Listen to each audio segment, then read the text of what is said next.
Les gars, les raclis ont failli gâcher ma vie et je me rends compte que c'est parce que il y avait des moments où je ne suis pas plein, où je ne me suffis pas à moi-même en fait, tout simplement. Et je me rends compte que c'est dans ces moments-là que je retourne vers les raclis pour avoir ce boost d'estime de moi-même que je n'avais pas de base en fait. Et le truc c'est que si tu te sens mal par rapport à toi-même pour une raison quelconque, c'est que tu as une chose à régler dans tes actions, dans ce que tu fais, dans ce que tu penses pour avancer dans la vie. Et si au lieu de réellement régler cette chose, tu vas chercher un pansement pour au contraire l'oublier, ça te stunt dans ta progression et ça t'empêche d'avancer.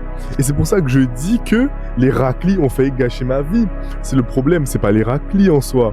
Le problème, c'est mon interprétation de mes émotions et ce que je faisais pour y répondre, notamment le fait d'aller me réconforter auprès des raclis, tout simplement. Et maintenant que j'essaie de régler les choses moi-même, de réfléchir à tiens, qu'est-ce que j'ai mal fait?